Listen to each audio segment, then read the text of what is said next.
pada abad ke-7 Masehi. Yang pertama, ada catatan sejarah kerajaan Cina. Menurut catatan ini, pada zaman dinasti terdapat orang-orang Tashi untuk menyerang kerajaan Holing yang diperintahkan oleh Ratu Xing. Yang kedua, ada berita Jokowi. Menurut berita ini, di daerah Indonesia terdapat 2 tempat yang menjadi komunitas orang Tashi, yaitu Foloan di Sumatera Selatan. Dan yang terakhir, yang ketiga, ada berita Jepang.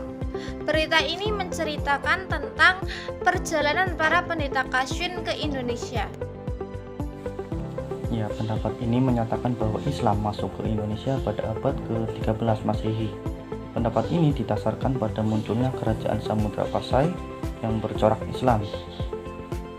Pendapat ini berdasarkan bukti-bukti tersebut, yaitu yang pertama yaitu catatan perjalanan Marco Polo pada tahun 1292 Masehi. Perjalanan Marco Polo ke Sumatera Utara. Pada saat itu, Marco Polo sempat singgah di kerajaan Islam Samudra Pasai dalam perjalanannya kembali ke Eropa dari Cina. Yang kedua, yaitu berita Ibnu Battuta. Berita ini yaitu pada tahun abad ke-13 Masehi, serta batu nisan Sultan Malik As-Saleh ditemukan di Sumatera Utara dan berangka tahun 676 Hijriah atau 1297 Masehi. Sultan Malik As-Saleh dikenal sebagai seorang raja di kerajaan Samudra Pasai. Yang ketiga yaitu makam Syekh Maulana Malik Ibrahim. Di Gresik terdapat makam Syekh Maulana Malik Ibrahim yang wafat pada tahun 1419 Masehi. Batu nisannya serupa dengan makam-makam di Samudra Pasai. Diperkirakan batu nisan tersebut didatangkan dari Gujarat. Terkait dengan masuknya Islam ke Indonesia, secara garis besar cara masuknya atau penyebaran Islam di Indonesia ada melalui beberapa penyebaran. Ada yang tahu gak nih ada penyebaran apa aja? Ya betul, ada penyebaran melalui perdagangan. Yang pertama ada perdagangan. Sejak abad ke-7 sampai ke-14 Masehi, ada pedagang muslim dari Arab, dari Persia, dari India, dan pedagang dari berbagai mancanegara datang ke Indonesia. Kemudian, pedagang muslim tersebut tinggal di Indonesia. Nah, semakin lama mereka tinggal, kemudian mereka membuat pemukiman, kemudian berinteraksi dan berasimilasi dengan masyarakat asli Indonesia, kemudian seraya menyebarkan agama Islam di Indonesia. Kemudian yang pertama ada perkawinan.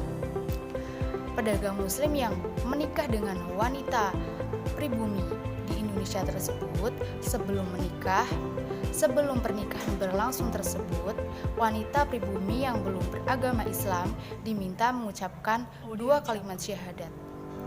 Ada yang tahu gak nih apa itu syahadat? Syahadat itu ada 2. Yang pertama ada syahadat tauhid dan syahadat rasul. Syahadat tauhid yang berbunyi asyhadu alla ilaha illallah wa asyhadu.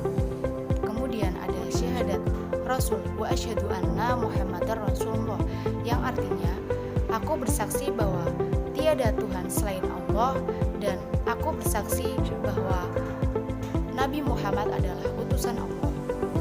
Setelah mereka melangsungkan pernikahan, kemudian mereka lama-kelamaan menjadi mengenal nilai-nilai dan ajaran Islam yang ada di Indonesia. Nah, dari perkawinan di sini seperti Raden Rahmat atau Sunat Ampel dengan Nyai Manila juga menggunakan penyebaran Islam di Indonesia dengan cara perkawinan, dengan melalui perkawinan. Kemudian yang ketiga ada pendidikan. Dari pendidikan di sini diselenggarakan oleh para guru, para tokoh agama, kemudian ada kiai dan para ulama. Mereka memberikan pendidikan dari rumah, dari masjid dan dari musola. Setelah itu mereka mendirikan sebuah pondok pesantren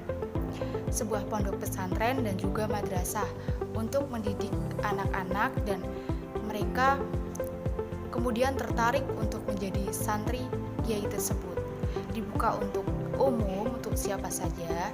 Kemudian ketika semakin terkenal kiai yang mengajar dalam pondok pesantren tersebut, maka semakin banyak pula pengaruh pondok pesantren tersebut di tengah-tengah masyarakat. Kemudian setelah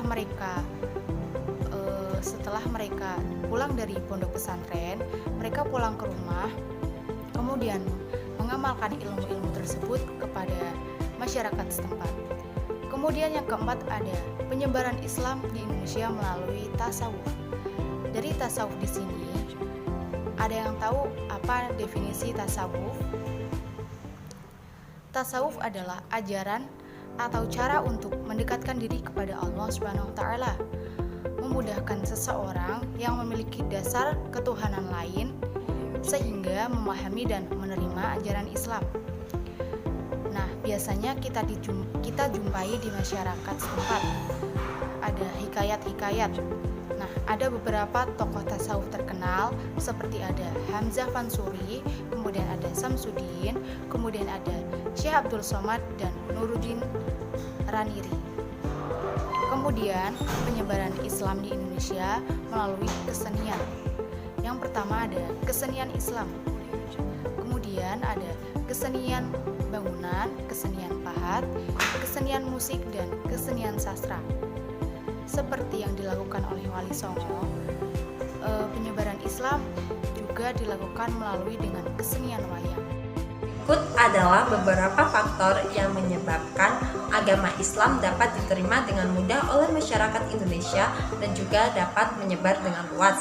Yang pertama, karena syarat masuk Islam sendiri sangatlah mudah, yaitu hanya dengan mengucap 2 kalimat syahadat. Yang kedua, dalam agama Islam tidak memandang kasta. Derajat seseorang ditentukan oleh ketakwaannya terhadap Allah Subhanahu wa taala. Yang ketiga, upacara keagamaan dalam Islam sangatlah sederhana dan tidak memakan banyak biaya. Yang keempat, Islam menyebar di Indonesia dengan menyesuaikan budaya yang ada. Dan yang kelima, masyarakat Indonesia merupakan masyarakat yang sangat ramah sehingga Islam dapat menyebar dengan mudah.